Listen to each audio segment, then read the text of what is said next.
When an Ohio medical student disappears into thin air during a night out, a massive investigation fails to uncover any trace of him. One of the Midwest's most baffling mysteries is explored in this episode of Last Seen Alive.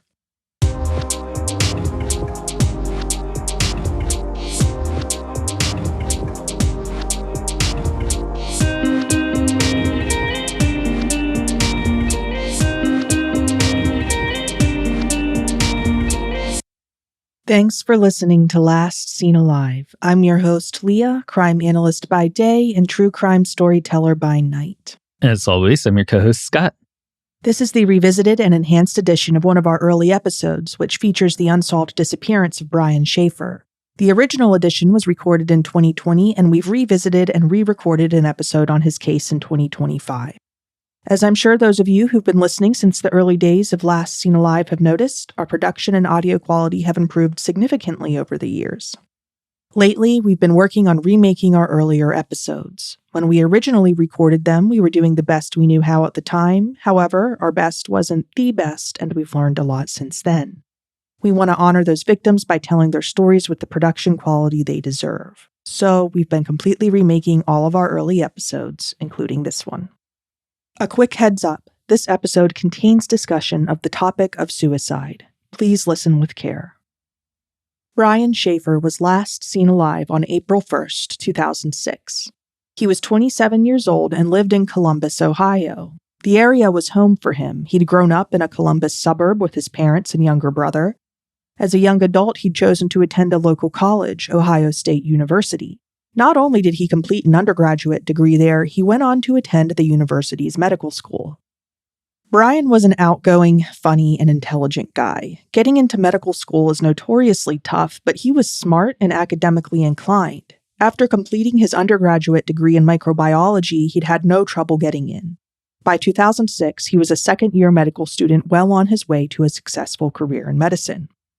And this was something Brian had been looking forward to for years, because he'd been inspired to go into medicine by someone he'd been very close to, his mom, Renee. Renee had been a nurse, and Brian had always admired her devotion to helping others heal. Renee had been proud to see her son excel in college, but tragically, while he was a student, she was diagnosed with a rare type of blood cancer.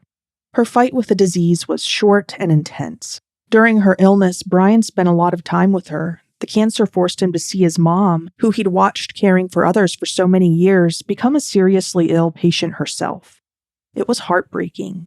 And then, in March of 2006, she died as a result of that cancer. So that's one of those really personal motivations that you know somebody's going to do a lot of good in the profession and in the field. Like, they have such a strong drive. And having seen the medical profession from both sides, he's one of the perfect candidates to be a doctor. Yeah, it really seems like he was going into the profession for the right reasons, and I have little doubt that he would have been a good physician.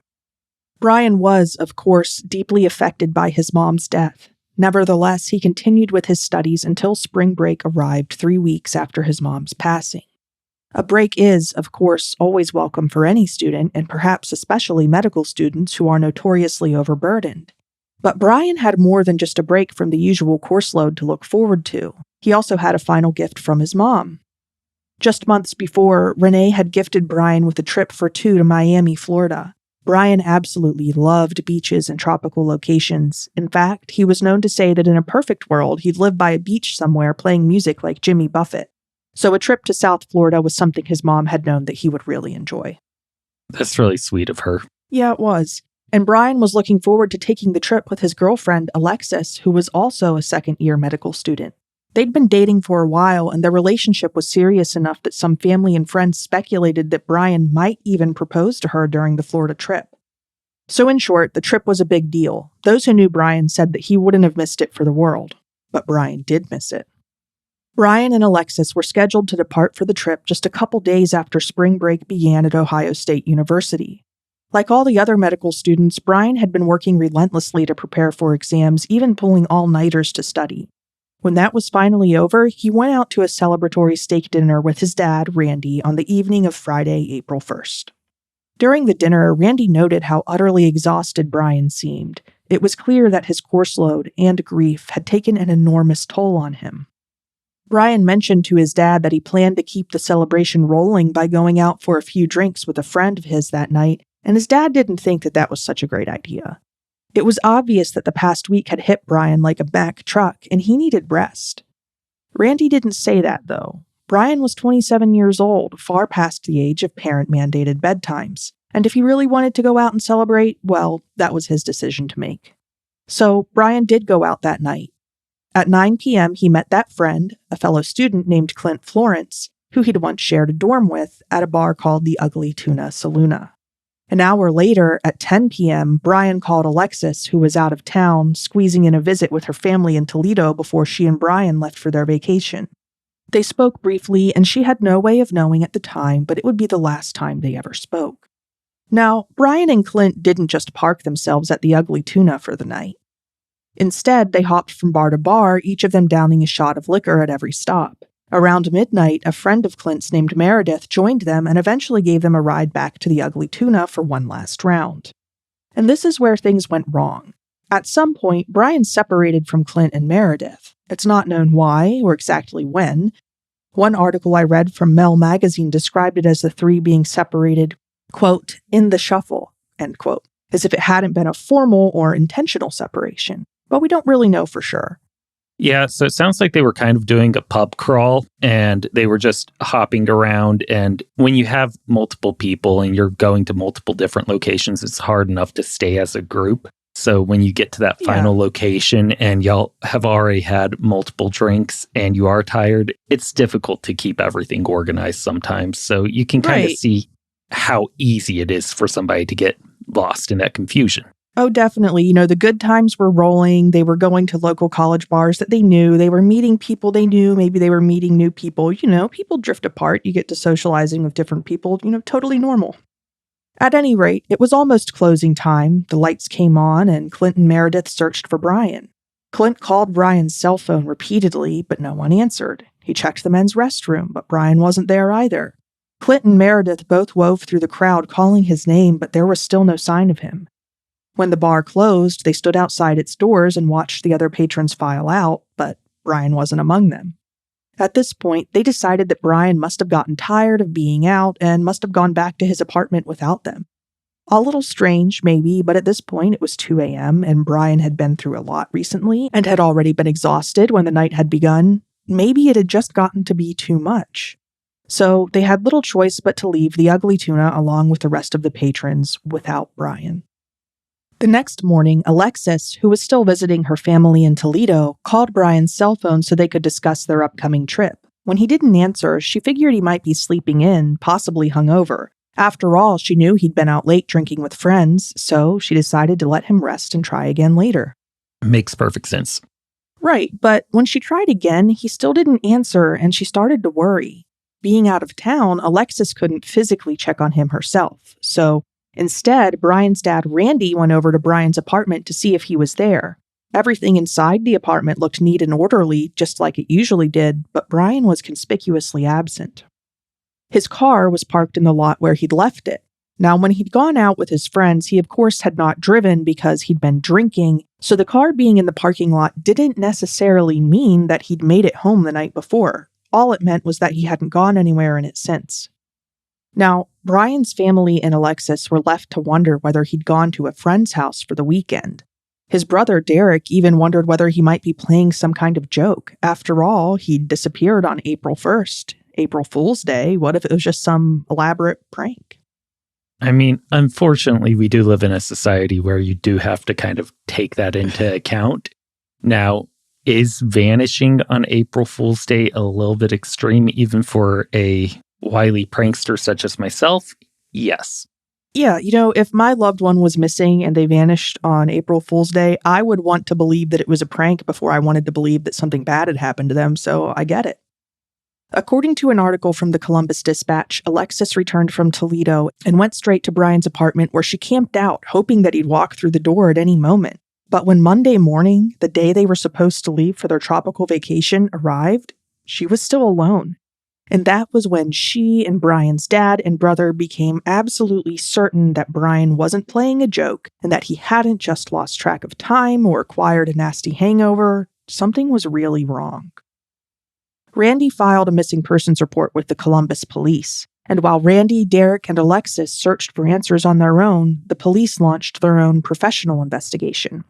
And it was a thorough one. They checked local hospitals and the banks of the Olentangy River, which runs through Columbus and near the Ohio State University campus.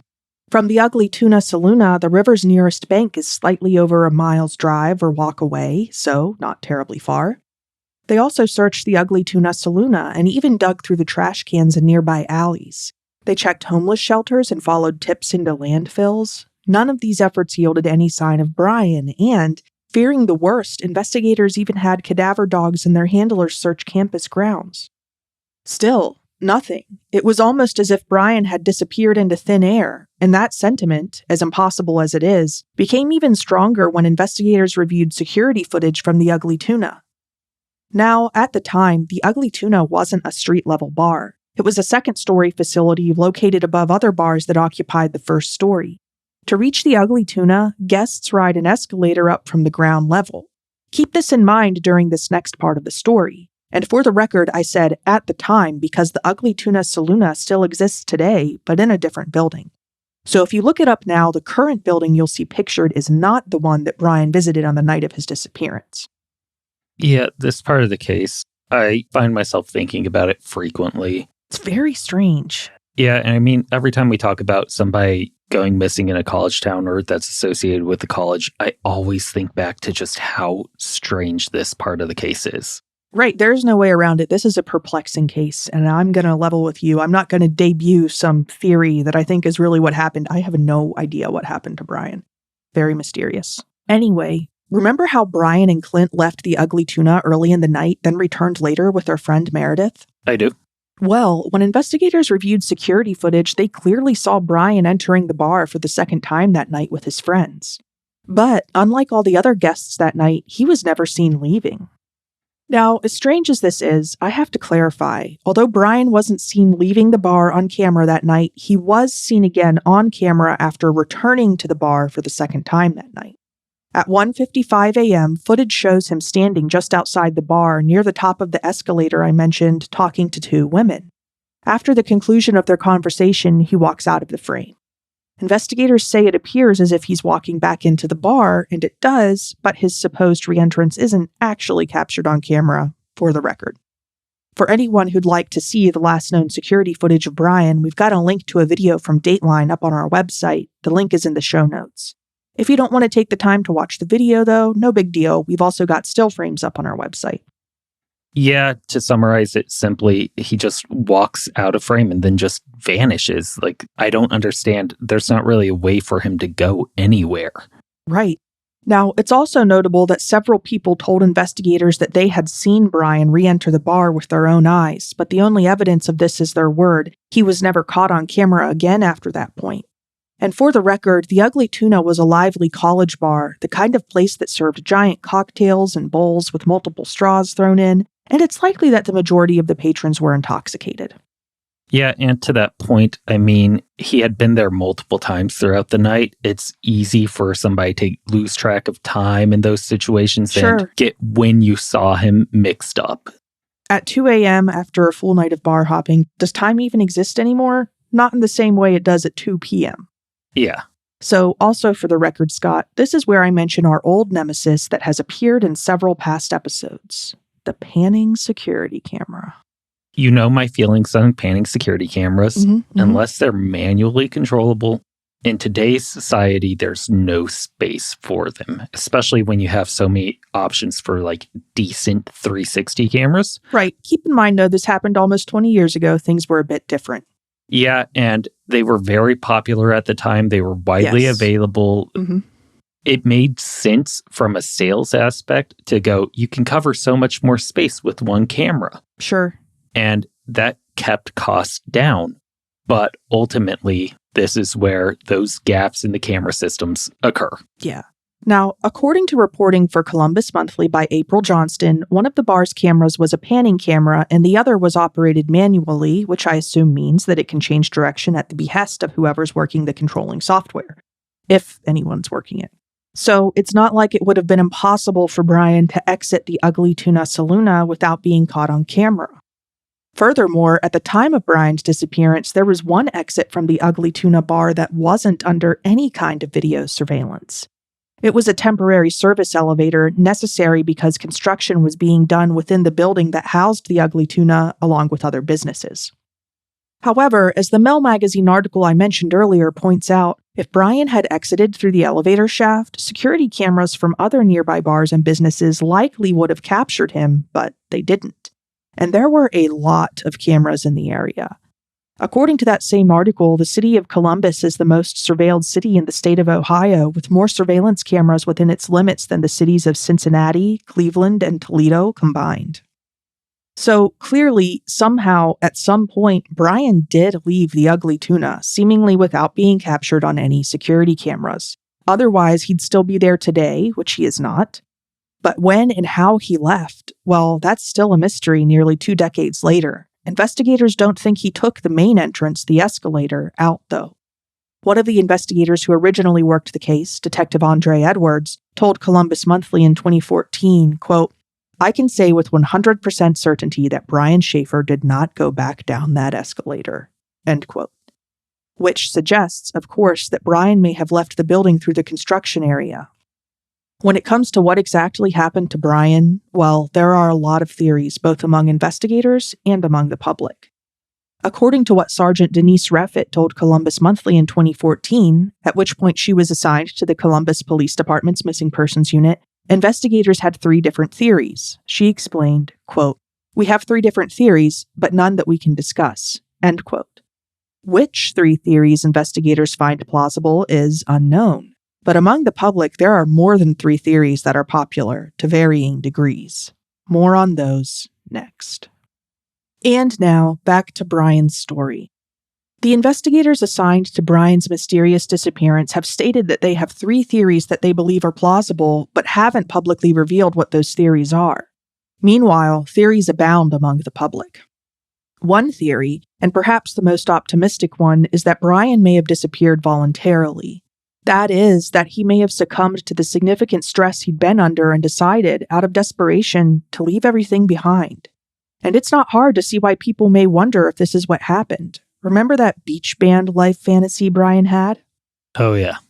Well, sipping cocktails and strumming a guitar on the beach in a Hawaiian shirt is about as far away as you can get from studying or practicing medicine in the Midwest.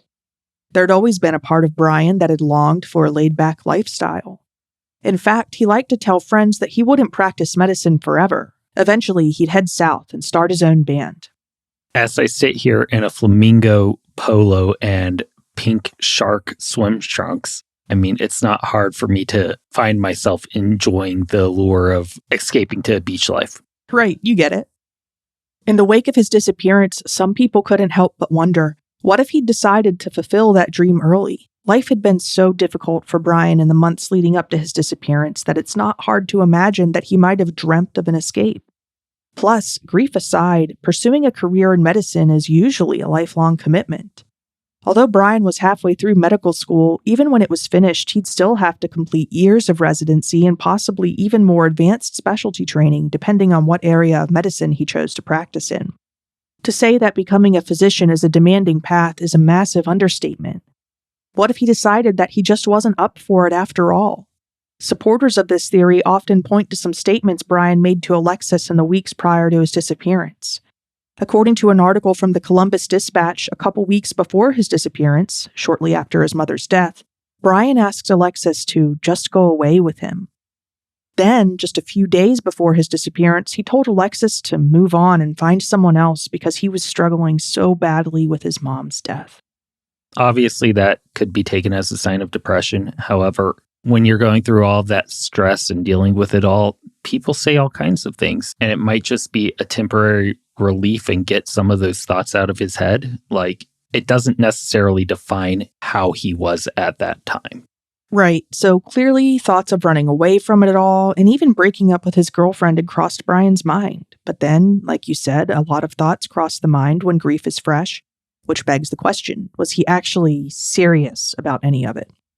Maybe his mom's death had caused him to reflect upon his own life, and he'd realized that a medical career wasn't really what he wanted to do with his life. And maybe he just didn't know how to break that to people he cared about. On this note, a few months after his disappearance, something strange happened, something that sent Alexis's hopes skyrocketing. In the immediate wake of Brian's disappearance, Alexis had called Brian's phone frequently, desperately trying to get in touch with him. She would call it every day and listen to the voicemail. And every time, the phone did go straight to voicemail, until one night in September, it didn't. That night, the phone rang and then connected. Nobody said anything. There was only a moment of silence before the call disconnected. But as you can imagine, the possible implications seemed momentous to Alexis. Investigators determined that that night, the phone had pinged off a tower in Hilliard, a Columbus suburb. It was never discovered why it happened or what exactly it meant, and it never happened again. Some theorized that it was just a glitch. However, there's another possibility, one that doesn't involve Brian or a glitch. There's a cell phone recycling company in Hilliard called eCycle. It was started in 2005, the year before Brian disappeared. If Brian's phone was lost and found or stolen after his disappearance, someone might have traded or sold it, and it could have conceivably wound up at eCycle, where it might have been turned on and tested before having its data wiped. As best as I've been able to determine, Brian's family continued to pay his cell phone bill for some time after his disappearance, as the families of missing persons often do. So in this scenario, the phone could have rung if someone had called it. Yeah, we're kind of limited to the technology of the time and what you can and can't track, really, and how geofencing worked at the time. It really wasn't what it is today. No, not at all. Technology in this avenue of investigation has just exploded over the past 19 years. We're able to do a lot more now than we could in 2006. It doesn't seem like something that just naturally happens from a glitch. Like, for that to happen, you would think that the phone would have had to have at least been charged temporarily, because we're talking months after it initially went offline, and it would have had to have connected. So it just doesn't make sense to me. Well, it would have been charged and then turned on and had its data wiped at that recycling facility, and that's exactly what I suspect happened. And if that is what happened to Brian's phone, it could have been resold as a refurbished model, and no one, including its new owner, would have had a clue. There are some big holes in this theory, though. For one, if Brian ran away, he didn't take any of his belongings with him, and his bank accounts and credit cards were never touched. So how exactly could he have run away and made it nearly 2 decades now with just the clothes on his back and no other resources? It's really difficult to imagine how anyone might pull this off in the modern world. Living is expensive. Yeah, and to that point, I mean, it would have been much easier to pull this off had you waited until you were already on that vacation. Yes. To the location where you wanted to be. Like, that makes so much more sense than vanishing a few days before you're supposed to leave. Yeah, a stealthy, seamless escape to a distant location would be really difficult for anyone to pull off, let alone an intoxicated person at 2 a.m. And of course, Brian's family members didn't believe him capable of putting them through something so painful, especially right after they'd lost his mom, Renee. While it's possible that even family members could have underestimated the mental toll his mom's death had taken on him, there's still the fact that Brian had been missing without a trace for 19 years at the time of this recording. And the more time that passes without any indication that he's still alive, the less likely it seems that he's quietly biding his time, living a new life on a distant beach. For Brian's brother, Derek, the hope that Brian ran away and is still alive has become more of a wishful thought than a belief. In the Mel magazine article I've mentioned, he's quoted as saying that he's lost this hope over time. Another theory regarding Brian's case is that he may have committed suicide. This is essentially a darker, sadder twist on the first theory. Maybe he did leave his life behind voluntarily and permanently. When it comes to the idea of suicide, skeptics may point out that Brian had no known history of mental illness and reportedly seemed to be acting normally and enjoying himself on the night he disappeared. However, it's important to remember that Brian was under an unprecedented amount of stress. His life at the time of his disappearance was harder and sadder than it had ever been before. Not only had he lost one of the people with whom he was closest, but he was left to grieve while shouldering the incredible mental and physical burden of medical school. Medical school is notoriously stressful, and depression among students is incredibly common, affecting 1 in every 4 medical students. According to a 2016 study, which we've linked to on our website, 27.2% of medical students experience depressive symptoms and 11.1% experience suicidal ideation. Those numbers are staggering, significantly higher than the rates of depression and suicidal ideation experienced by the general population. And those figures are for medical students in general. Not only did Brian have the typical stressors of medical school to worry about, but he'd just experienced his mom's rapid deterioration and death due to cancer. Statistically speaking, the odds that he may have been experiencing depression and possibly even suicidal ideation are far from insignificant. Obviously, we don't have any way to know exactly what was going on inside Brian's mind when he disappeared. But we do know that times were tough. So imagine this. Maybe, like his statement to Alexis seems to imply, Brian felt too paralyzed by grief to move forward with life like he'd been planning to prior to his mom's death. Maybe he felt unable to fulfill his responsibilities to the people, like Alexis, and institutions, like medical school, in his life. Maybe he felt like failing to do things like complete medical school and making this big, romantic proposal to Alexis would mean letting down the people he cared about.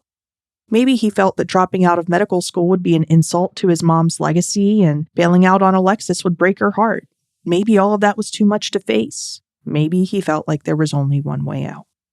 Of course, there's a major question that casts doubt on this theory. Where is Brian's body?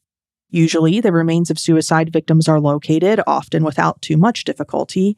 Those who lose their lives to suicide often expect to be found and make no effort to prevent it. And even if they don't want to be found for some reason, it's of course really difficult to conceal your own remains. It's not impossible, however. Brian was an intelligent guy and could perhaps have come up with a clever way to hide himself if that was what he wanted to do. But dozens of police officers searched very thoroughly for him, not to mention family and friends searching as well, and none of them ever found a trace. Officers began their searches at two starting points, the Ugly Tuna Saloona and Brian's apartment. And they worked their way out from each point, carefully scouring alleyways and dumpsters, knocking on doors and speaking to person after person.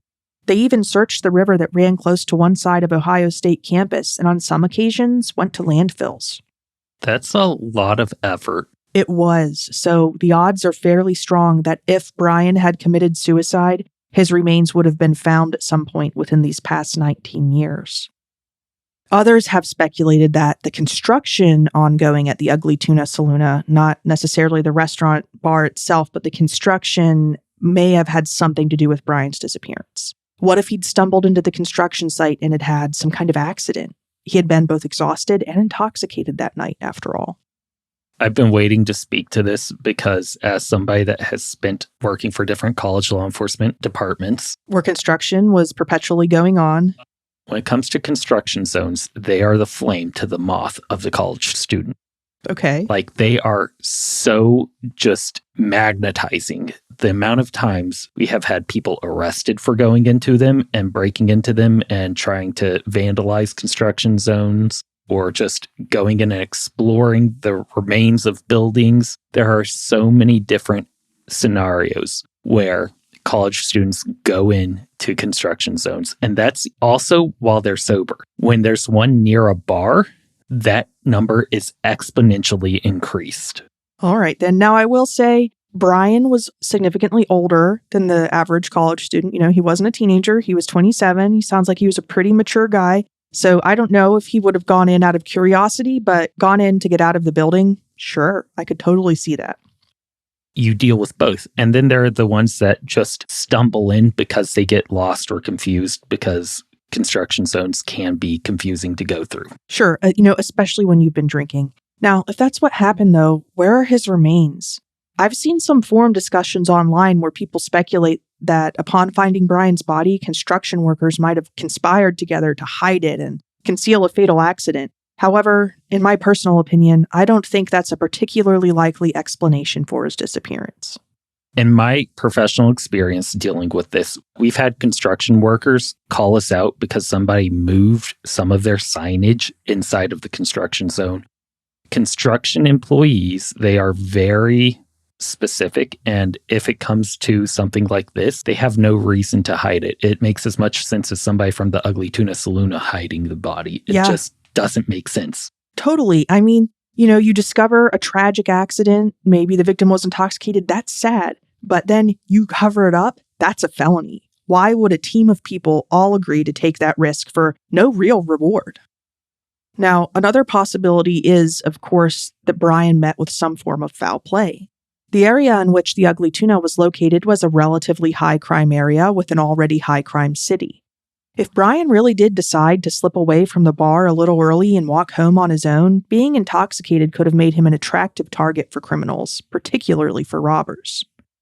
What if someone ambushed him with a weapon and demanded his wallet? What if things escalated and they killed him? That's the most likely scenario so far. If Brian was killed at random by someone who wanted to rob him or commit some other crime against him, they obviously did a very thorough job of concealing or destroying any evidence and disposing of his remains, especially since dumpsters in the area were checked the next morning. And in a street robbery scenario, that would be unusual. Typically, when someone is robbed on the street, if things escalate and the robbery becomes a homicide, the offender flees and leaves the victim where they lay. It would be really unusual for an offender in a scenario like this to make any effort to move or conceal a victim's body. However, considering that anything is possible in this case, it's also possible that a less traditional robbery might have occurred. For example, what if someone offered Brian a ride and at some point decided to rob him? Once they had him in their vehicle, well, they'd have to transport him and get rid of him somewhere, and with a vehicle in the equation, somewhere could have been anywhere within the city or beyond. Yeah, when we discuss how thoroughly police searched the area for him, it really makes sense that he was probably transported out of the area. I think it's very possible. Now, in any case, the reality is, other than the highly suspicious nature of 19 years of complete mystery and no sign of Brian, no evidence has ever emerged to suggest that he was subject to foul play. Still, for obvious reasons, theories have abounded, ranging from the highly unlikely to the plausible. One thing many people have speculated about, however, is something that's fairly statistically likely, which is that Brian may have been killed by someone he knew. As we often say on this show, the majority of homicide victims are killed by someone familiar to them rather than by strangers.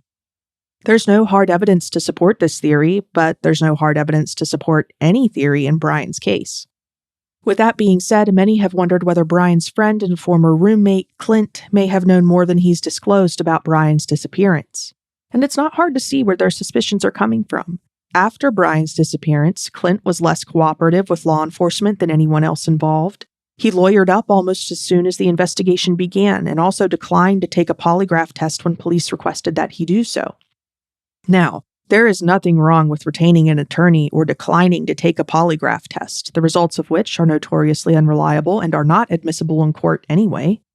In reality, Clint's decisions, although understandably frustrating to Brian's loved ones, were not unintelligent choices. Yeah, whether he had something to do with Brian's disappearance or not, it's going to be seen as suspicious, obviously, but... Yeah, people always look at the last people to be seen with a missing or murdered person with a certain degree of suspicion. Yeah, so lawyering up, honestly, it's a smart move because you know, as one of those last people to be seen with him, law enforcement is going to be taking a very hard look because you are statistically more likely than others to have had something to do with it. Yes, and were I in his shoes, I don't believe I'd agree to undergo a polygraph examination either. If I ever undergo a polygraph, I am definitely being coerced to do so. It is a plea for help. It is a cry. It should be seen as something very nefarious going on. Like it would be not something that would ever happen. As we know, polygraphs are pseudoscientific, so pseudoscientific that they're not admissible as evidence in court, which means that their primary purpose is to serve as an intimidation tactic. Yeah, they are. Now, Brian's brother, Derek, has also claimed that Clint spoke negatively about Brian after his disappearance, which doesn't seem to be the typical behavior of a concerned friend. Notably, Clint also did not participate in searches for Brian like Alexis, Derek, and Randy did. And not long after Brian's disappearance, Clint moved out of state. Okay, so now we're getting from stuff that you can easily articulate or explain away to something that puts you in a higher likelihood of suspicion. Sure, because as we know, moving away soon after a homicide is very common behavior among killers. Happens all the time. However, people do, of course, move for ordinary reasons as well. So whether the move was a true red flag or simply a red herring, well, can't really be sure, but I totally get why people are suspicious. Now, some people have interpreted Clint's actions as deliberate attempts to stonewall investigators and distance himself from whatever happened to Brian on the night of his disappearance. However, as with every theory in this case, it's all pure speculation. When it comes to the possibility of foul play, I think it's important to remember the circumstances that Brian's disappearance occurred within. He was out bar hopping at well after midnight. I know from my work that many violent crimes, often male-on-male violence, have occurred late at night in a nightlife setting. When the environment is crowded and people are intoxicated, tempers often run short. It is not uncommon for people to get into disputes or even physical altercations. It happens all the time. And sometimes those altercations can turn deadly. What if someone, likely another intoxicated male, became angry with Brian? The reason could be anything. Maybe he spoke to their girlfriend in a way that they felt was too friendly. Brian was a handsome guy, and I would imagine that he probably received a good deal of female attention in a bar or nightclub environment. Or what if it wasn't even that? What if he accidentally bumped into someone? What if he simply looked at someone wrong? The thing that stands out the most with that is the fact that in the last known footage of him, he was talking to 2 girls. Yeah.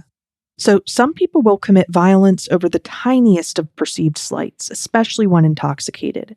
When bars let out for the night, crime tends to spike. It's perhaps possible that Brian may have been harmed by an acquaintance or even a stranger who he had offended, knowingly or unknowingly. In some online forums, people interested in Brian's case have wondered whether he might have been the victim of a serial killer.